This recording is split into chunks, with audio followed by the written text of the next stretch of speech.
We just mentioned the mayor wants to spend $1 million to better prepare officers to deal with the mentally ill. He mentioned today that it was a head start on what the DOJ could order APD to do. But that could be just a drop in the bucket. As News 13's Katie Kim found on special assignment, when the feds have overhauled other police departments, the bill has been many times $1 million.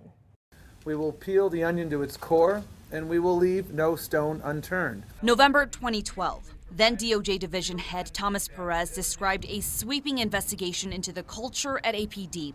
By then, the city was reeling from a spike in deadly police shootings, high-profile brutality cases, and growing resentment against cops and the community. We will follow the facts wherever the facts lead us. That was a year and a half ago. Justice Department officials could release their findings any day. They've been tight-lipped, but we've learned the feds have focused on the way APD trains its officers and how the department polices itself. The DOJ has dropped the hammer to fix deep-seated problems in police departments across the country.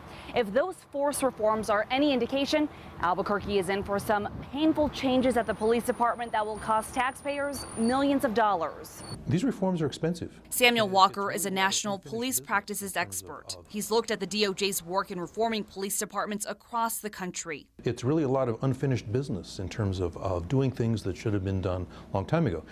Think of the police department as a house that's been neglected for 30 years. Walker says that was the case in Seattle. Shootings, stompings, and a scathing federal review. Citizens in the Emerald City are on the hook for $7 million and counting to fix their police problems. After a DOJ investigation, the feds in 2011 required Seattle PD to overhaul its use of force policy and add measures to address biased policing. And in New Orleans, evidence of a long-troubled police department was left in plain view as the floodwaters of Hurricane Katrina receded. The feds found a lack of accountability, racial and gender discrimination, and a complete disregard for the U.S. Constitution. Many of those problems were most apparent in the way New Orleans police officers used force.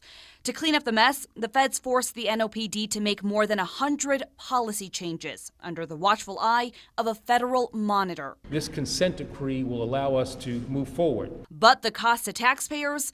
More than $10 million a year for at least the next 5 years. The price tag gave Mayor Mitch Landrieu, who invited the DOJ to investigate in the first place, a case of sticker shock. The city is under huge financial pressure now, and I'm not going to commit to move forward quickly on this unless we know that the city can honor its obligations. Back at home, Mayor Richard Barry will be under pressure to find money for DOJ reforms too.